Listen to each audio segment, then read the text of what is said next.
ବୀର ବୈଷ୍ଣବଙ୍କ ଜୀବନଗାଥା ନବମ ଅଧ୍ୟାୟ କର ବା ମର। 1942 ମସିହା ଜୁନ୍ ମାସ ରଜବେଳ। ଘରେ ଘରେ ପୂଜା ପାର୍ବଣର ଉତ୍ସାହ। ତଳଗଡ଼ରେ ବାପା ସାଧୁ ପଟ୍ଟନାୟକଙ୍କର ଲମ୍ବା ଛଣ ଛପର ଘର। ମା ରମ୍ଭାଦେବୀ ଏବଂ ଭଉଣୀ ଇଚ୍ଛା ଘର କାମରେ ବ୍ୟସ୍ତ। ବୈଷ୍ଣବ ହଠାତ୍ ପାଗଳଙ୍କ ଭଳି ଛଣ ଛପର ଘର ଉପରକୁ ଉଠିଗଲେ।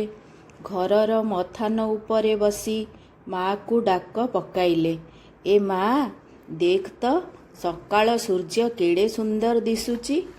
ମେଘମୁକ୍ତ ଆକାଶ, ଆଲୁଅ ଫିଟି ପଡ଼ୁଛି କେରି କେରି ହୋଇ। ସେତେବେଳକୁ ଦିନ 10 ଘଡ଼ି। ସକାଳ ଯାଇ ମଧ୍ୟାହ୍ନ ହେବାକୁ ବସିଲାଣି। ପୁଅ ତାଙ୍କର ସକାଳ ହେଉଛି ବୋଲି କହୁଥିବାର ଶୁଣି ତାଙ୍କୁ ଆବାକାବା ହୋଇ ଚାହିଁ ରହିଲେ ରମ୍ଭାଦେବୀ। କିଛି ବୁଝିପାରିଲେ ନାହିଁ। ପାଗଳଟା କ'ଣ କହୁଛି ଏହା ଭାବି ନିଜ କାମରେ ମନ ଦେଲେ। ବୈଷ୍ଣବ ସବୁଦିନେ ଥାନାରେ ହାଜିର ଦିଅନ୍ତି। ସେଦିନ ହାଜିର ଦେଲେ ନାହିଁ। ଦିନଯାକ ବସି ରହିଲେ ଗମ୍ଭୀର ହୋଇ। ରାତି ଆସିଲା। ଚୁପଚାପ ରାତିର ଅନ୍ଧାର ଭିତରେ ସେଦିନ ସେ କୁଆଡ଼େ ଅଦୃଶ୍ୟ ହୋଇଗଲେ। କେହି ତାଙ୍କର ପତା ପାଇଲେ ନାହିଁ। ବୈଷ୍ଣବ ଗୃହବନ୍ଦୀ ରୂପେ ଥିଲେ। ଏଥିରୁ ଲୁଚି ଖସି ପଳାଇଲେ କଟକ। କଟକର ବଖରାବାଦରେ ପହଞ୍ଚିଲେ ନବକୃଷ୍ଣ ଚୌଧୁରୀଙ୍କ ଘରେ। ନବକୃଷ୍ଣ ଚୌଧୁରୀ ସେତେବେଳକୁ ତାଙ୍କ ପରିବାର ସହ କଟକ ଛାଡ଼ି ସାଲେପୁରରେ ରହୁଥାନ୍ତି। ବୈଷ୍ଣବ ପହଞ୍ଚିଲେ ସାଲେପୁରରେ ମାଳତୀ ଦେବୀ ଓ ନବବାବୁଙ୍କ ପାଖରେ। 1941 ମସିହା ବେଳକୁ ଦ୍ୱିତୀୟ ବିଶ୍ୱଯୁଦ୍ଧ ସଙ୍କଟଜନକ ଅବସ୍ଥାରେ ପହଞ୍ଚିଥାଏ। ଏହି ବର୍ଷ ସୁଦୂର ପ୍ରାଚ୍ୟ ଭୂଖଣ୍ଡରେ ଜାପାନ ମିତ୍ରଶକ୍ତି ବିରୋଧରେ ଯୁଦ୍ଧ ଘୋଷଣା କରିଥାଏ। ଜାପାନୀ ସୈନ୍ୟମାନେ ବିଜୁଳି ବେଗରେ ଇଣ୍ଡୋଚୀନ, ଇଣ୍ଡୋନେସିଆ ଓ ମାଲୟ ଅଧିକାର କରି ବ୍ରହ୍ମଦେଶ ଆଡ଼କୁ ମାଡ଼ି ଆସୁଥାନ୍ତି। ଭାରତର ମଣିପୁର ଥାଏ ତାଙ୍କର ପରବର୍ତ୍ତୀ ଲକ୍ଷ୍ୟ। ସୁଭାଷ ବୋଷଙ୍କର ଭାରତୀୟ ଜାତୀୟ ସେନାବାହିନୀ INA ଜାପାନ ସହ ହାତ ମିଳେଇ ଇଂଲଣ୍ଡ ବିରୋଧରେ ଯୁଦ୍ଧ କରୁଥାଏ। ଜାପାନ ବିମାନ ବାହିନୀ ଘନ ଘନ ଆକ୍ରମଣ କରୁଥାଏ। ଓଡ଼ିଶାର ଉପକୂଳରେ ଜାପାନୀ ଜାହାଜରୁ ଗୁଳିଗୋଳା ବର୍ଷଣ ହେଲା। କଟକ ପ୍ରତି ବିପଦ ସୃଷ୍ଟି ହେବାରୁ ଓଡ଼ିଶାର ରାଜଧାନୀ ଉଠିଗଲା ସମ୍ବଲପୁରକୁ। କଂଗ୍ରେସ ନେତାମାନେ କଟକ ଛାଡ଼ି କିଏ କୁଆଡ଼େ ରହିଲେ। ନବବାବୁ ଓ ମାଳତୀ ଦେବୀ ନିଜର ବଡ଼ ଝିଅ ଉତ୍ତରା, ବୁବୁ, ପୁଅ କାଲୁ ଏବଂ ସାନ ଝିଅ ତିନୁଙ୍କ ସହ ସାଲେପୁର ଚନ୍ଦ୍ରଶେଖର ମିଶ୍ରଙ୍କ ଆଶ୍ରମ ପାଖରେ ରହୁଥାନ୍ତି। ବୈଷ୍ଣବ ସେଠାରେ ଅଗଷ୍ଟ ମାସ ଯାଏଁ ଲୁଚି ରହିଲେ। 1942 ମସିହା ଅଗଷ୍ଟ ମାସ 9 ତାରିଖ ମାଳତୀ ଦେବୀ ଯାଇଥାନ୍ତି ବମ୍ବେ ନିଖିଳ ଭାରତ କଂଗ୍ରେସ କମିଟିରେ ଯୋଗ ଦେବା ପାଇଁ। ତାଙ୍କ ସହ ସୁରେନ୍ଦ୍ର ଦ୍ୱିବେଦୀ ମଧ୍ୟ ଥିଲେ। ନବବାବୁ କୌଣସି କାମରେ କଟକ ଯାଇଥିଲେ। ବୈଷ୍ଣବ ଥିଲେ ସାଲେପୁରରେ। ଚିଠି ଖଣ୍ଡିଏ ଅଜଣା ସୂତ୍ରରୁ ଆସି ପହଞ୍ଚିଲା। ଚିଠିରେ ଲେଖାଥିଲା, ସ୍ନେହର ଡ୍ୟାସ୍। ସବୁ ଖବର ଶୁଣିବୁଣି। ସମସ୍ତେ ଗିରଫ ହୋଇଗଲେଣି। କେହି ନିର୍ଦ୍ଦେଶ ଦେବାକୁ ନାହିଁ। ତୁମେ ତୁମର ନେତା। ଭାରତ ଛାଡ଼ ପ୍ରସ୍ତାବ AICCରେ ଗୃହୀତ ହୋଇଛି। ଗାନ୍ଧିଜୀଙ୍କର ନିର୍ଦ୍ଦେଶ, କର ବା ମର। ଆମର ପୂର୍ବ ଯୋଜନାକୁ କାର୍ଯ୍ୟକାରୀ କରିବାକୁ ଚେଷ୍ଟା କରିବ। ତୁମର ଡ୍ୟାସ୍। ଏ ଚିଠିଟି ନବବାବୁଙ୍କ ପାଖରୁ ଆସିଥିଲା ବୋଲି ବୈଷ୍ଣବ ବୁଝିଗଲେ। କିଛି ଦିନ ତଳେ ନବବାବୁ, ସୁରେନ୍ଦ୍ର ଦ୍ୱିବେଦୀ, ବନମାଳୀ ପଟ୍ଟନାୟକ ଓ ମନମୋହନ ଚୌଧୁରୀ ପ୍ରଭୃତି ବସି ଶେଷ ସଂଗ୍ରାମ ପାଇଁ ଗୋଟିଏ କାର୍ଯ୍ୟସୂଚୀ ପ୍ରସ୍ତୁତ କରିଥିଲେ। ଏଥିରେ ସରକାରଙ୍କ ସହ ଅସହଯୋଗ, ଗ୍ରାମ ପଞ୍ଚାୟତ ଗଠନ, ଟିକସ ଦେବା ବନ୍ଦ, ଥାନା ଡାକଘର ପ୍ରଭୃତି ସରକାରୀ ଦପ୍ତର ଦଖଲ ଏବଂ ସ୍ୱାଧୀନ ସାମନ୍ତରାଜ ସରକାର ଗଢ଼ିବା କଥା ଥିଲା। ସେହି ପୂର୍ବ ଯୋଜନାକୁ କାର୍ଯ୍ୟକାରୀ କରିବା କଥା ଚିଠିରେ ଲେଖା ଥିଲା। କିଛି ସମୟ ପରେ ଜଣେ ଅଚିହ୍ନା ଭଦ୍ରବ୍ୟକ୍ତି ଖବର ଦେଇଗଲେ, ନବବାବୁ ଆରେଷ୍ଟ ହୋଇ ଯାଇଛନ୍ତି। ଭାରତ ଛାଡ଼ ଆନ୍ଦୋଳନ ଆରମ୍ଭ ହୋଇଛି। ଗାନ୍ଧିଜୀଙ୍କ ସମେତ ଦେଶର ସବୁ ନେତା ଗିରଫ। ଏ ଖବର ଶୁଣି ବୈଷ୍ଣବ ଆଉ ସାଲେପୁରଠାରେ ରହିବା ନିରାପଦ ମନେକଲେ ନାହିଁ। ନବବାବୁ ଓ ମାଳତୀ ଦେବୀଙ୍କର ପିଲା ତିନୋଟିଙ୍କଠାରୁ ବିଦାୟ ନେଇ କଟକରେ ଆସି ପହଞ୍ଚିଲେ ଭଗବତୀ ପାଣିଗ୍ରାହୀଙ୍କ ପାଖରେ। ଭଗବତୀ ପାଣିଗ୍ରାହୀ ସେତେବେଳେ ରହୁଥିଲେ ଡଗରପଡ଼ାର ବ୍ରାହ୍ମଣ ସାହିରେ। ବୈଷ୍ଣବଙ୍କୁ ସେ ହଠାତ୍ ଦେଖି ଆଶ୍ଚର୍ଯ୍ୟ ହୋଇଗଲେ। କେଉଁ ପରିସ୍ଥିତିରେ ଢେଙ୍କାନାଳରୁ ଆସିଥିଲେ ଓ କେଉଁ ପରିସ୍ଥିତିରେ ପୁଣି ଢେଙ୍କାନାଳ ଫେରି ଯାଉଛନ୍ତି ତାହା ଭଗବତୀଙ୍କୁ ଜଣାଇଲେ ବୈଷ୍ଣବ।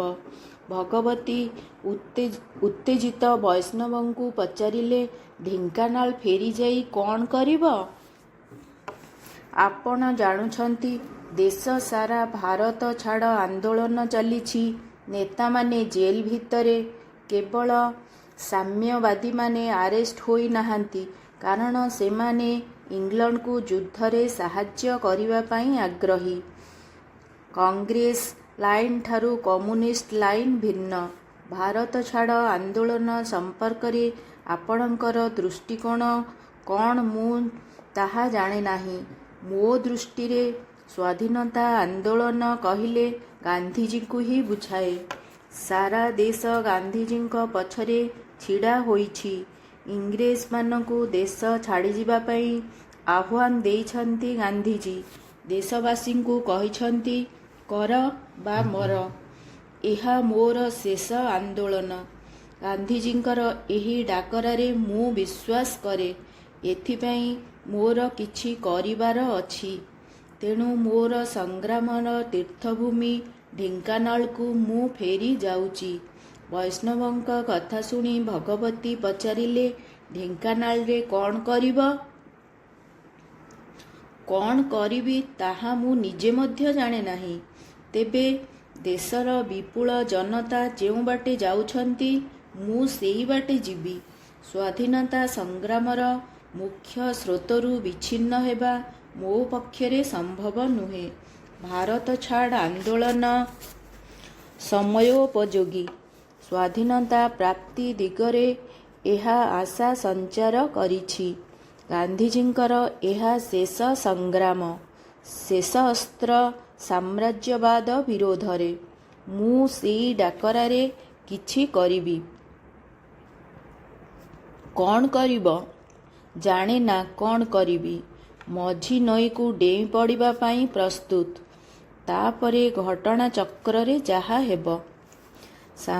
ସାମ୍ୟବାଦୀମାନେ 1947ର ଭାରତ ଛାଡ଼ ଆନ୍ଦୋଳନକୁ ସମର୍ଥନ କରୁ ନଥିଲେ। ତେଣୁ ଭଗବତୀ ତାଙ୍କୁ କହିଲେ, ତୁମର ମତାମତ ପ୍ରତି ମୋର ସମ୍ମାନ ଅଛି। ତମେ ଗୋଟିଏ ମାସ ଅପେକ୍ଷା କର। ଚୁପ୍ ହୋଇ ବସି ରୁହ। କୋଉ ପାଣି କୁଆଡ଼େ ଯାଉଛି ଦେଖ। ତାପରେ ଯାହା କରିବ ମୁଁ କିଛି କହିବି ନାହିଁ। 1 ମାସ ତ ଦୂରର କଥା, ଗୋଟାଏ ଦିନ ମଧ୍ୟ ମୁଁ ବସି ରହିପାରିବି ନାହିଁ। ମୋ ଭିତରେ ଭୂମିକମ୍ପ ମୁଁ ଅନୁଭବ କରୁଛି। ନୀରବରେ ବସି ରହିଲେ ବୁଝାଯିବ ଯେ ମୁଁ କର ବା ମର ଡାକରା ପ୍ରତି ସମର୍ପିତ ନୁହେଁ। ଆଉ ବେଶୀ ସମୟ ଅପେକ୍ଷା ନ କରି ଭଗବତୀଙ୍କଠାରୁ ବିଦାୟ ନେଇ ବୈଷ୍ଣବ କଟକ ଷ୍ଟେସନ ବାଟେ ମେରାମଣ୍ଡଳୀ ଷ୍ଟେସନ ଓ ସେଠାରୁ ଅନୁଗୋଳରେ ଆସି ପହଞ୍ଚିଲେ। ଏଠାରେ ଗିରିଜାଭୂଷଣ ଦତ୍ତଙ୍କ ଜାଗା ଉପରେ ଗଢ଼ି ଉଠିଥିବା ଆଶ୍ରମରେ କିଛି ଦିନ ରହି ସେଠାରେ ଗୋଟିଏ ପ୍ରଚାର ପତ୍ର ଲେଖିଲେ। ପ୍ରଚାର ପତ୍ରଟିରେ ଲେଖାଥିଲା, ଭାଇମାନେ, ଆଜି ଗାନ୍ଧିଜୀ ଶେଷ ଡାକରା ଦେଇଛନ୍ତି। ଇଂରେଜମାନଙ୍କୁ କହିଛନ୍ତି ଦେଶ ଛାଡ଼, ଦେଶବାସୀଙ୍କୁ କହିଛନ୍ତି କର ବା ମର। ଏଥିପାଇଁ ତୁମେ ତୁମର ନେତା। ନିର୍ଦ୍ଦେଶ ଦେବା ପାଇଁ ଉପରେ କେହି ନାହାନ୍ତି। ସାମ୍ରାଜ୍ୟବାଦ ଓ ରାଜତନ୍ତ୍ର ବିରୋଧରେ ଶେଷ ସଂଗ୍ରାମରେ ଝାସ ଦିଅ। ଭାଇମାନେ, ଆଜିଠାରୁ ଦେଶ ସ୍ୱାଧୀନ ବୋଲି ଧରିନିଅ। ଚଟାପଟ ଏ ସଂଗ୍ରାମ। ସ୍ୱାଧୀନ ସରକାର ନିଜ ନିଜ ଅଞ୍ଚଳରେ ଗଢ଼। ସରକାରକୁ ଅଚଳ କର। କର ଟିକସ ଦେବା ବନ୍ଦ କର। ରାସ୍ତାଘାଟ, ରେଳଲାଇନ, ଟେଲିଫୋନ, ଟେଲିଗ୍ରାମ ସେବା ଅଚଳ କର। ସରକାରୀ ଦପ୍ତର ମାଡ଼ି ବସ। ଗ୍ରାମ ସ୍ୱରାଜ ପ୍ରତିଷ୍ଠା କର। ଭାଇମାନେ, ଦେଶ ସ୍ୱାଧୀନ ହେଲେ ଦେଶର ପାହାଡ଼ ପର୍ବତ, ନଦୀନାଳ, ଖଳାକ୍ଷେତ ସବୁ ଆମର ହେବ। ଏଣିକି କେହି ଆଉ ଉପବାସରେ ରହିବେ ନାହିଁ। ଦେଶୀ ଓ ବିଦେଶୀ ଦଲାଲଙ୍କ ବିରୋଧରେ ସଂଗ୍ରାମ କର। ତାଙ୍କର ଶାସନକୁ ଖତମ କର। ପ୍ରଚାରପତ୍ର ସାଥିରେ ଧରି ବୈଷ୍ଣବ ଅନୁଗୁଳରୁ ବାହାରି ପହଞ୍ଚିଲେ ପରଜଙ୍ଗର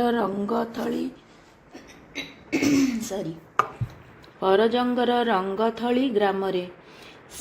ସେଠାରେ ପ୍ରଜାମଣ୍ଡଳ କର୍ମୀମାନଙ୍କର ବିଚାର ବିମର୍ଶ ପାଇଁ। ରଙ୍ଗଥଳି ଗ୍ରାମଟି ପରଜଙ୍ଗ ସଦର ମହକୁମାର ଉତ୍ତରକୁ ଅନନ୍ତପୁର ପର୍ବତମାଳାର ପାଦଦେଶରେ ଅବସ୍ଥିତ। ଜଙ୍ଗଲ ଘେରା ନିଶବ୍ଦ ଅଞ୍ଚଳ। ତିନି ପାଖେ ନିଘଞ୍ଚ ଅରଣ୍ୟ। ଗଛପତ୍ରର ଗହଳି ଭିତରେ ଗୋଟିଏ ମାତ୍ର ରାସ୍ତା ପଡ଼ିଛି ସେଠିକୁ। ପାହାଡ଼ର ଅନେକ ଗିରିଗୁହା, ଚାରିପାଖେ ପାଇକାନା ମୌଜା। 1938 ମସିହାରୁ ରଙ୍ଗଥଳି ବିପ୍ଳବର ଏନ୍ତୁଡ଼ିଶାଳ ଭାବେ ଜଣାଶୁଣା। ରଙ୍ଗଥଳିରେ ବୈଷ୍ଣବ ଗୋଟିଏ ସଭା ଡାକିଥିଲେ ପ୍ରଜାମଣ୍ଡଳ ନାମରେ। ପ୍ରତି ମୌଜାରୁ, ପ୍ରତ୍ୟେକ ବିଶ୍ୱରୁ କର୍ମୀମାନେ ସେଠି ଏକାଠି ହେଲେ। ବାଲିଗୋରଡ଼ରୁ ମୂଷା ମଲ୍ଲିକ, ଆନନ୍ଦ ସ୍ୱାଇଁ ଓ ବାଇଧର ସ୍ୱାଇଁ, ଖଇରାମୁଣ୍ଡାରୁ ସମ୍ପାଦୀ ସାହୁ, ମାଣିକମରାରୁ କିଶୋରୀ ବେହେରା ପ୍ରଧାନ, ମୋଟାଗାଁରୁ କୁଳମଣି ପ୍ରଧାନ, କୁଆଳରୁ ଭାଗୀରଥୀ ସାହୁ, ସେମାନଙ୍କ ସହ ଜୟଦେବ ସାହୁ, ଲୋଚନ ସିଂ, ନବଘନ ବେହେରା ଇତ୍ୟାଦି। ବହୁ ଆଲୋଚନା ପରେ ରଙ୍ଗଥଳି ସଭାରେ ସ୍ଥିର ହେଲା ପରଜଙ୍ଗ ଥାନା ଦଖଲ କରାଯିବ। ସେଥିପାଇଁ ମରଣ ସେନାବାହିନୀ ହାତରେ ଧରିବେ ଲାଠି, ବନ୍ଧୁକ, ଫାର୍ସା, ଶାବଳ ଓ ଧନୁତୀର। 700 ସଂଖ୍ୟାର ବିରାଟ ବାହିନୀର ସେନାପତି ହେବେ ନିଜେ ବୈଷ୍ଣବ। ପୁରୁଣା ପିଢ଼ିର ନେତା ସୁବାହୁ ସିଂ ଓ ପୂର୍ଣ୍ଣଚନ୍ଦ୍ର ମହାପାତ୍ର ଏଥିପାଇଁ ଆଶୀର୍ବାଦ କରିଥିଲେ ବୈଷ୍ଣବଙ୍କୁ। ମରଣ ସେନାକୁ ନିଜେ ସଜାଇଲେ ବୈଷ୍ଣବ। ସବୁରି ଆଗେ ସେ ନିଜେ। କାନ୍ଧରେ ଦେଶୀ ବନ୍ଧୁକ ଓ ହୁଇସିଲ। ତାଙ୍କ ପଛକୁ ତ୍ରିରଙ୍ଗା ପତାକା ଧରି ଠିଆ ହେଲେ ସମ୍ପାଦୀ ସାହୁ ଓ ନବଘନ ବେହେରା। ପଛକୁ ବନ୍ଧୁକ ବାହିନୀର ସଞ୍ଚାଳକ କୁଳମଣି, ଜୟଦେବ ଓ ଲୋଚନ। ପଛକୁ ଦି ଧାଡ଼ିରେ ଅନ୍ୟମାନେ। ସମସ୍ତେ ଚାହିଁଛନ୍ତି ଆଗକୁ। ହଲଚଲ ନାହିଁ। ଗୋଟିଏ ବନ୍ଧୁକରୁ ଗୁଳି ଫୁଟିଲା। ତାପରେ କଦମ ଚାଲ। ପାଦ ବଢ଼ିଲା ଆଗକୁ ଆଗକୁ। ସେମାନେ ପରଜଙ୍ଗ ଥାନାକୁ ଯିବା ବାଟରେ ପହଞ୍ଚିଲେ କୁଆଳର ଅନ୍ନପୂର୍ଣ୍ଣା ହାଟରେ। ସେଠାରେ ଦେଖାହେଲା ରଘୁନାଥପୁରର ଭୋଳେଶ୍ୱର ସାହୁ ଏବଂ କୁଆଳର ଫକୀର ସାହୁଙ୍କ ସହ। ସେମାନଙ୍କ ଠାରୁ ଖବର ମିଳିଲା ଯେ ପରଜଙ୍ଗ ଥାନାରେ ପୁଲିସ ଫୌଜ ପହଞ୍ଚି ଗଲେଣି। ଗୁର୍ଖା ପାଲ୍ଟନ ଓ ପୋଲିସ ଫୋର୍ସ ଆସିବା କଥା ଶୁଣି ଭୟରେ ମରଣ ସେନାବାହିନୀ ଛିନ୍ଛତ୍ର ହୋଇ ଭାଙ୍ଗିଗଲା। ପ୍ରାଣ ଭୟରେ ଯିଏ ଯୁଆଡ଼େ ପାରିଲେ ଦୌଡ଼ିଲେ। ଯୁଦ୍ଧ ନ ହେଉଣୁ ଛତ୍ରଭଙ୍ଗର ଦୃଶ୍ୟ ଦେଖି ବୈଷ୍ଣବ ଭାଙ୍ଗି ପଡ଼ିଲେ। ପାଖରେ ରହିଥିଲେ ମାତ୍ର 21 ଜଣ ସାଥୀ। ହଠାତ୍ ଗୋଟେ ବୁଦ୍ଧି ଦିଶିଲା ତାଙ୍କୁ। ସେ ଗର୍ଜନ କରି କହିଲେ, ଯେଉଁମାନେ ଯିବା କଥା ଚାଲିଯାଅ, ମୁଁ କିନ୍ତୁ ପଛଘୁଞ୍ଚା ଦେବି ନାହିଁ। ପଛକୁ ପାଦେ ହେଲେ ଫେରିବି ନାହିଁ। ଆପଣମାନଙ୍କର ବିଶ୍ୱାସଘାତକତା ପାଇଁ ମୁଁ ବରଂ ବ୍ରାହ୍ମଣୀ ନଦୀରେ ବୁଡ଼ି ମରିବି, ମାତ୍ର ପଛକୁ ଫେରିବି ନାହିଁ। ପ୍ରଚଣ୍ଡ କ୍ରୋଧରେ ତାଙ୍କ ନାକପୁଡ଼ାରୁ ଘନ ଘନ ନିଶ୍ୱାସ ବାହାରୁଥିଲା। ସେ ଥରୁଥିଲେ। ଆଖିରେ ଲୁହ ଟଳମଳ ହେଲା। ତାପରେ ଭୋ ଭୋ ହୋଇ କାନ୍ଦିବାକୁ ଲାଗିଲେ। ଏ ପରୀକ୍ଷାର ଚରମ ମୁହୂର୍ତ୍ତରେ 21 ଜଣ ସାଥୀ ପୁଣି ପ୍ରତିଜ୍ଞା କଲେ। ଦୁର୍ବଳତା ଅପସରିଗଲା। ଦେଶପ୍ରୀତିର ଅନଳ ଜଳିଲା ଅନୁତାପର ଘିଅରେ, ନୂତନ ଦୀପ୍ତିରେ। ସେମାନେ ପରଜଙ୍ଗ ଥାନା ଅଧିକାର କରିବା ନିଷ୍ପତ୍ତି ବଦଳେଇ ମଢ଼ି ଥାନା ଆଡ଼େ ଯିବାକୁ ସେଇଠି ସ୍ଥିର କଲେ। କୁଆଳରୁ ମଢ଼ିର ଦୂରତା ପ୍ରାୟ 30 କିଲୋମିଟର। ଶ୍ରାବଣ ମାସର ମେଘ ମଝିରେ ରାମିଆଳ ନଈ ଓ ଅନେକ ବାଧାବିଘ୍ନ। ସେ ସବୁକୁ ଅତିକ୍ରମ କରି ସେମାନେ ଚାଲିଲେ ରାତି ଦିନ। ବାଟରେ ଅତିକ୍ରମ କଲେ ଅନେକ ଗ୍ରାମ। କଙ୍କଡ଼ା, ସୋହଡ଼ା, କାର୍ମଦା, ଆମ୍ବପଳାଶ, ଜୟପୁରା କାଟେଣି, ସବୁଳାପଶି ଏବଂ ଆଳୁତୁମା ଇତ୍ୟାଦି। ଆଳୁତୁମା ଗାଁ ପରେ ଗୋଟିଏ ପାଟ, ତାପରେ ମଢ଼ି। ବାଟରୁ ରହିଗଲେ ବୁଢ଼ା ମନୁ ସିଂ। ଜନାର୍ଦ୍ଦନ ନାୟକ ହଜିଗଲେ। ଆଗରୁ ଖବର ମିଳିଥିଲା ମଢ଼ି ଥାନା ସ୍ୱାଭାବିକ ଅଛି। ପୋଲିସ ଫୌଜ ନାହାନ୍ତି। ଅଗଷ୍ଟ 25 ତାରିଖ ରାତି ପାହି 26 ତାରିଖ ସକାଳ ହବାକୁ କିଛି ସମୟ ବାକି ଅଛି। ମୋଟରେ ସେମାନେ 19 ଜଣ। ବାଳକ ବାଇଧରକୁ ବଣବୁଦା ଭିତରେ ଅପେକ୍ଷା କରିବାକୁ କହି 18 ଜଣ ପଶିଲେ ମଢ଼ି ଥାନା ଭିତରକୁ। ଥାନା ବାରଣ୍ଡାରେ ଲଣ୍ଠନଟିଏ ମିଞ୍ଜି ମିଞ୍ଜି ହୋଇ ଜଳୁଥିଲା। 2 ଜଣ ଜଗୁଆଳି ଲଣ୍ଠନ ପାଖରେ ଶୋଇଥିଲେ। ବନ୍ଧୁକ କାନ୍ଧରେ ପକେଇ ଜଣେ ପହରା ଦେଉଥିଲା ଥାନା ବାରଣ୍ଡାର ଏପଟରୁ ସେପଟକୁ। ଆଉ ଜଣେ ଗୋଟିଏ ଟୁଲ ଉପରେ ଢୋଳଉଥିଲା। ବୈଷ୍ଣବ ଓ ତାଙ୍କର ସାଥୀମାନେ ପହରା ଦେଉଥିବା ଜଗୁଆଳିକୁ ପଛପଟୁ ଧରିନେଲେ। ଆଉ 3 ଜଣଙ୍କୁ ମଧ୍ୟ ବାନ୍ଧି ପକାଇଲେ। ଥାନା ହାଜତରେ ସେମାନଙ୍କୁ ପୂରେଇ ଦେଇ ବାହାରୁ କବାଟ ବନ୍ଦ କରିଦେଲେ। 4 ଜଣ ପଶିଲେ ଥାନା ଭିତରକୁ। ବୈଷ୍ଣବ, ମୂଷା ମଲ୍ଲିକ, ଲୋଚନ ଓ କୁଳମଣି। ଅନ୍ୟମାନେ ଥାନାକୁ ଚାରିଆଡ଼ୁ ଜଗି ରହିଲେ। ଥାନା ଘର ସବୁ ଶାବଳରେ ତାଡ଼ିଲେ। 4ଟି ବନ୍ଧୁକ, 200 ରାଉଣ୍ଡ ଗୁଳି ଓ ଲୁହା ଆଲମାରି ଭାଙ୍ଗି 1000 ହବ ଟଙ୍କା ସଂଗ୍ରହ କଲେ। ତାପରେ ହାଜତରୁ ଜଗୁଆଳିମାନଙ୍କୁ ମୁକ୍ତ କରିଦେଲେ। ସମସ୍ତେ ଏକାଠି ହେଲେ ଥାନା ବାରଣ୍ଡା ତଳେ ଥିବା ନିମ୍ବଗଛ ମୂଳେ।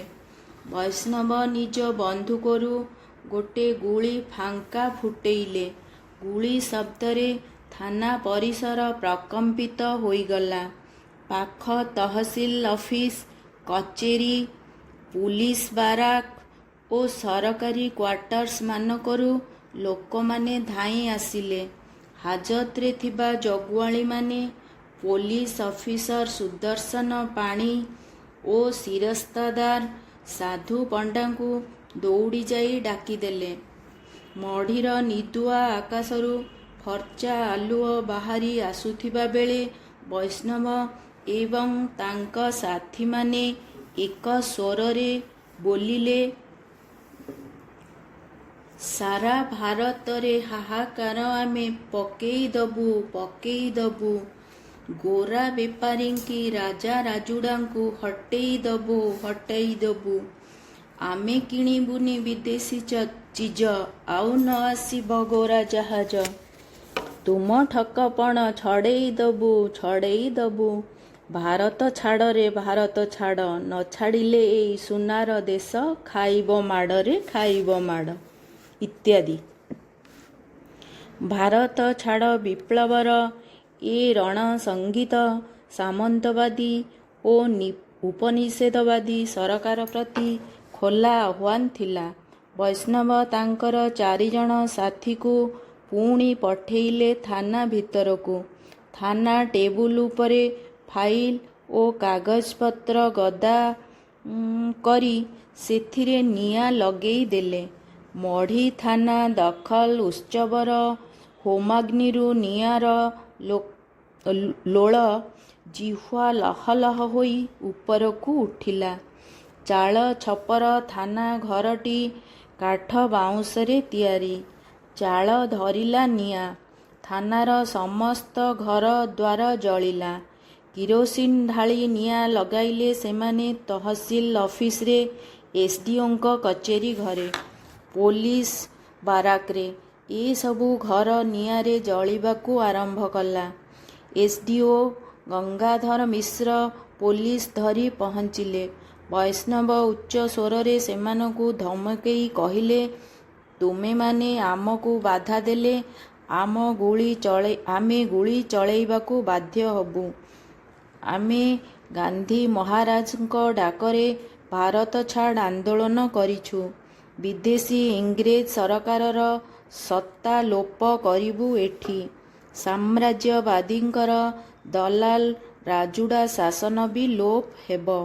ତୁମେମାନେ ଆମର ଶତ୍ରୁ ନୁହଁ, ଆମର ଭାଇ ବନ୍ଧୁ। ଶୀଘ୍ର ତୁମର ବସାଘରମାନଙ୍କରୁ ବ୍ୟକ୍ତିଗତ ଜିନିଷ 15 ମିନିଟ ଭିତରେ କାଢ଼ି ନିଅ। ଆମେ ଠିକ୍ 15 ମିନିଟ ପରେ ସବୁ ସରକାରୀ ଘରେ ନିଆଁ ଲଗେଇବୁ। ତାଙ୍କ କଥା ଶୁଣି ପୋଲିସ ଡରିଗଲେ। ଏସଡିଓ ଗଙ୍ଗାଧର ମିଶ୍ର କହିଲେ, ବୈଷ୍ଣବ, ତୁମେ ଗାନ୍ଧୀଙ୍କ କଥା କହୁଛ, ଏପଟେ ନିଆଁ ଲଗେଇ ଘର ପୋଡ଼ୁଛ, ବନ୍ଧୁକରୁ ଗୁଳି ଫାୟାର କରୁଛ। ଏସବୁ ହିଂସା ନା ଅହିଂସା? ବୈଷ୍ଣବ ଉତ୍ତର ଦେଲେ, ଗାନ୍ଧୀଙ୍କର ନୀତି ଆଦର୍ଶ କଥା ଆଲୋଚନା କରିବାର ବେଳ ଏ ନୁହେଁ। ଗାନ୍ଧୀଙ୍କୁ ଏଠିକୁ ଆଣିବାର ନୈତିକ ଅଧିକାର ତୁମର ମଧ୍ୟ ନାହିଁ। ରାଜ୍ୟର ଗରିବ ପ୍ରଜାଙ୍କର ତଣ୍ଟି ଚିପି ଯେଉଁ ରଜା ଅତ୍ୟାଚାର କରୁଛି, ଅବଳା ଉପରେ ପାଶବିକ ଅତ୍ୟାଚାର କରୁଛି, ଧନ ଜୀବନ ନଷ୍ଟ କରୁଛି, ତାରି ପାଦତଳର ଘାସ ତମେମାନେ। ସେଥିରେ ମୋତେ ଶିକଉଛ ଗାନ୍ଧୀବାଣୀ? ଶଇତାନ ଗୀତା ପାଠ କରୁଛି। ଏଭଳି ବ୍ୟବହାର ଦେଖି ଏସଡିଓ ସାଙ୍ଗେ ସାଙ୍ଗେ ସେଠାରୁ ଅଦୃଶ୍ୟ ହୋଇଗଲେ। ତାଙ୍କ ଦେଖା ଦେଖି ଅନ୍ୟମାନେ ମଧ୍ୟ ପଳେଇଲେ ପ୍ରାଣ ଘେନି।